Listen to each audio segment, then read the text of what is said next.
Hello everyone, welcome to my channel learn with Faiza. आज हम arthritis के बारे में स्टडी करेंगे।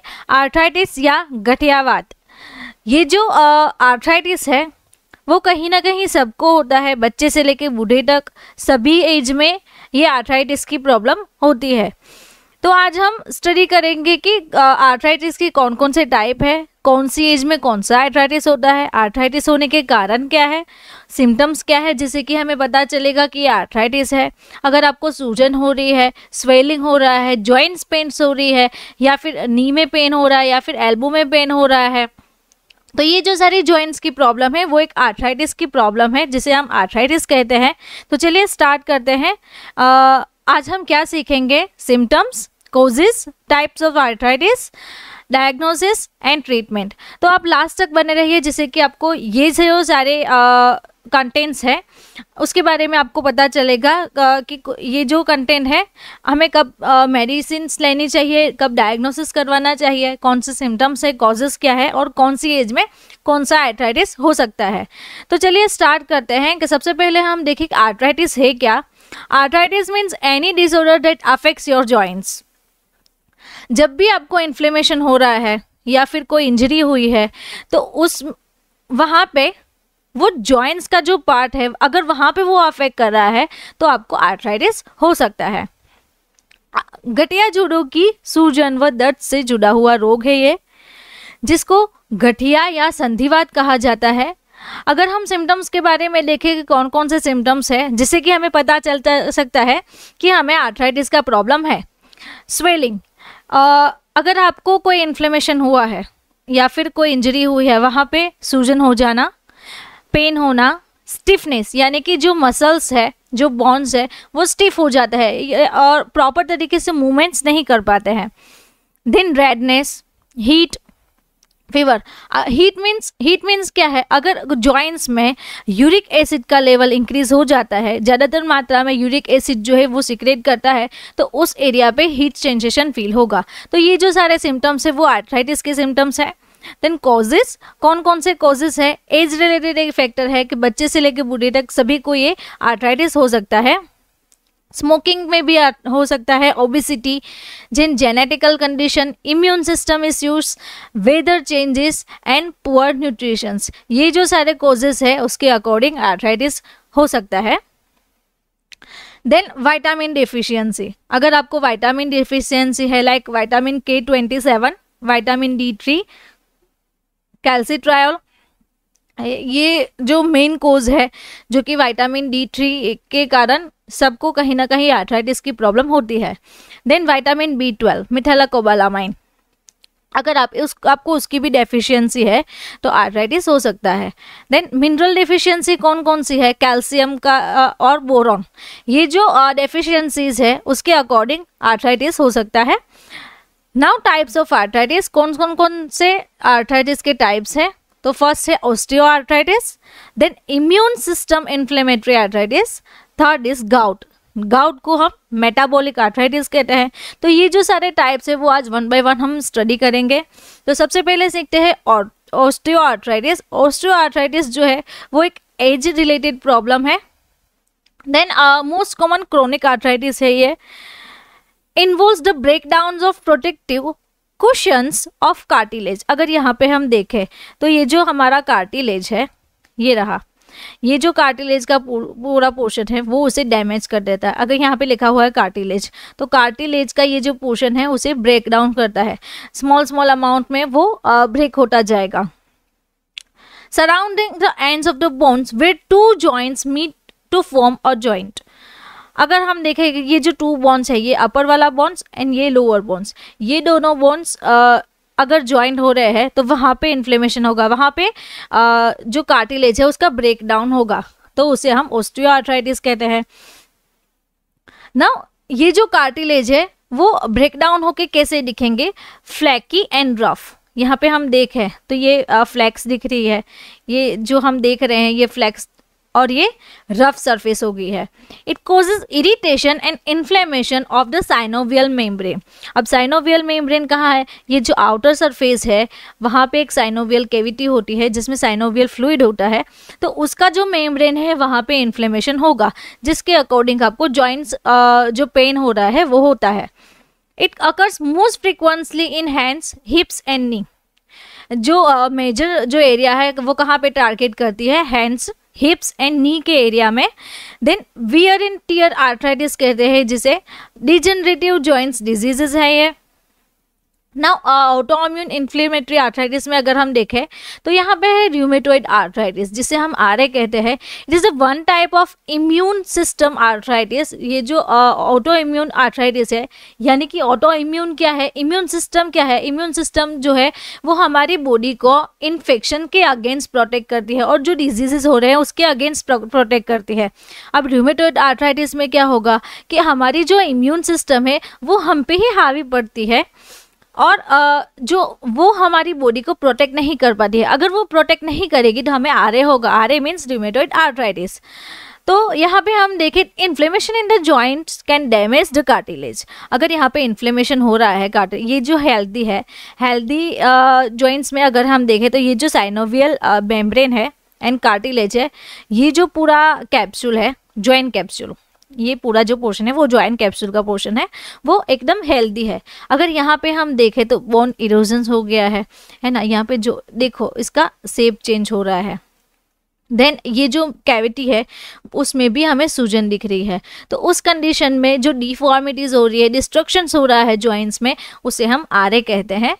Over production of synovial fluid which causes joint to swell and capsule to stretch and causing pain. अगर ये जो कैप्सूल है ये कैप्सूल का स्ट्रेचिंग हो रहा है, स्ट्रेचिंग होने के कारण अगर इसमें इन्फ्लेमेशन भी है तो आपको पेन होगा। देन दूसरी जो ऑटोइम्यून इन्फ्लेमेटरी आर्थराइटिस में है वो है सोरियाटिक आर्थराइटिस। सोरियाटिक आर्थराइटिस में क्या होगा? It affects on the joints where the ligaments and tendons are connected to the bones. अगर अब हम देखें कि लिगामेंट्स और टेंडन्स कहाँ पे है, तो यहाँ पिक्चर में दिख रहा है। तो ये जो जॉइंट्स है फिंगर्स के, यहाँ पे एक जॉइंट है, तो ये जो सारे जॉइंट्स है वो टेंडन एंड लिगामेंट्स है जिससे कि हमारे बोन्स उससे कनेक्टेड होते हैं। तो उस कंडीशन में सोरियाटिक आर्थराइटिस होता है। अब इसका कॉजेस क्या है? वो रैपिडली सेल प्रोडक्शन में इंक्रीज होता है। It leads to raised scaly patches on the skin.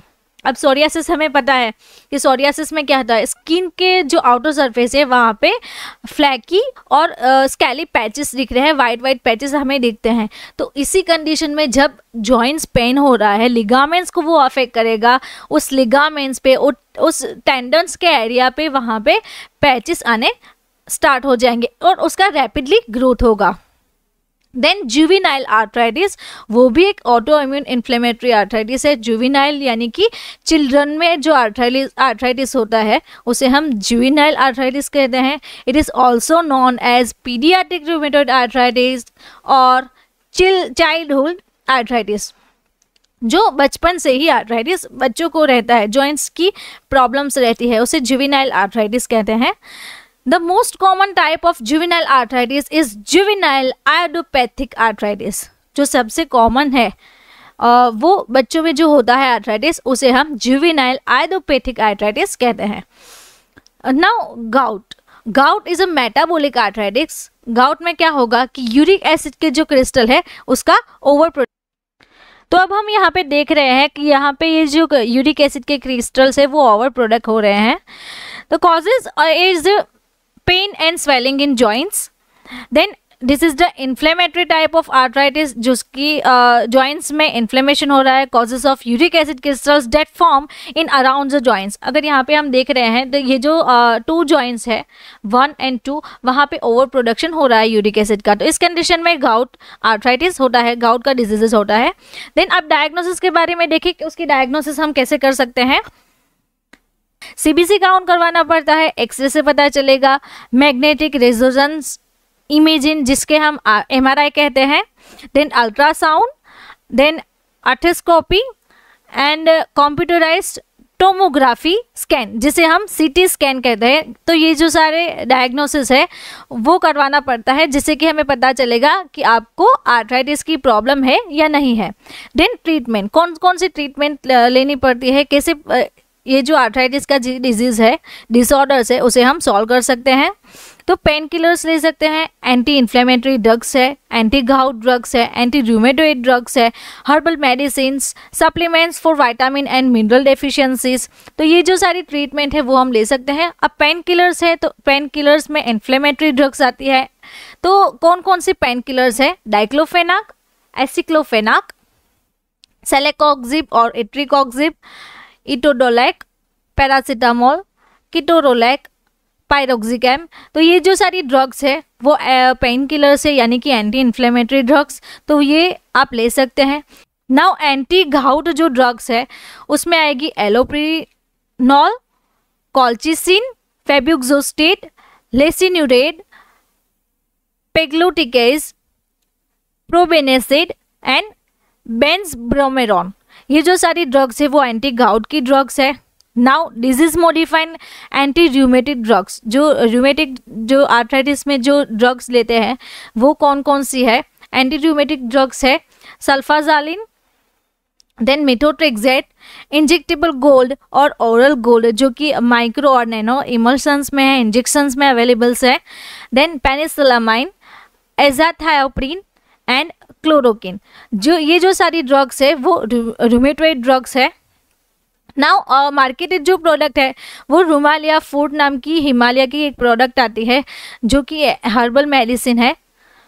Then Himalaya की एक अनदर प्रोडक्ट है वो है हाथ जोड़, वो भी आप ले सकते हैं। देन SBL ड्रॉप्स नंबर 6 जो कि जॉइंट्स पेन्स में यूज़ होता है। यहाँ पे जॉइंट्स का पिक्चर्स दिया हुआ है और इसका नंबर क्या है? नंबर 6, जो कि जॉइंट पेन में यूज़ होती है। देन अर्थबोन, ये जो एक न्यूट्रास्यूटिकल्स प्रोडक्ट है जो कि आपको आर्थराइटिस में लेनी होती है। अब हम मसाज ऑयल की बात करें तो मसाज ऑयल में पिडांतक तेल आता है जो कि एक दिव्या जो कंपनी है वो बनाती है। देन जंडू ऑर्थोवेडिक ऑयल है, ये भी एक मसाज ऑयल है, वो भी joint pains and knee pains के लिए अवेलेबल्स है मार्केट में। देन चरक कंपनी का एक कैप्सूल्स आती है रिमानेल, वो भी आप ले सकते हैं। दूसरी भी एक टेबलेट है चरक कंपनी की ओस्टोलिफ, वो भी आप ले सकते हैं आर्थराइटिस में। देन जो एक सॉफ्ट जिलेटिल कैप्सूल्स है जो कि विटामिन्स और मल्टीविटामिन्स में है, बेनोकोल K27 and another that is Caldikind plus, जो कि मेनकान फार्मास्यूटिकल कंपनी बनाती है। तो ये जो सारी ड्रग्स है वो आप ले सकते हैं। देन सेलकल 500, वो कैल्शियम टैबलेट है विटामिन D3 की, जो जब भी आपको प्रॉब्लम हो तो उस कंडीशन में ले सकते हैं। देन कैल्सिन D, वो भी एक कैल्शियम एंड कोलेकैल्सिफेरॉल यानी कि विटामिन D3 जो उसका कंपोजिशन है वो आप ले सकते हैं ट्रीटमेंट में। ऑर्थोहब नाम की भी टैबलेट आती है। देन लेफ्नो 10 टैबलेट, वो भी एक इप्का फार्मास्यूटिकल कंपनी बनाती है। तो ये जो सारी ट्रीटमेंट है वो आप आर्थराइटिस में ले सकते हैं। अगर आपको मेरा ये वीडियो अच्छा लगा तो आपको ये वीडियो भी अच्छा लगेगा। ऐसे ही डिजीज़ के बारे में आपको जानकारी चाहिए तो आप मेरे चैनल को सब्सक्राइब कर सकते हैं। अगर आपको कोई भी क्वेरी हो या फिर कोई मेडिसिन के बारे में पूछना हो और आपको कोई भी क्वेश्चन हो तो आप कमेंट बॉक्स में कमेंट्स ड्रॉप कर सकते हैं। Thank you for watching my video.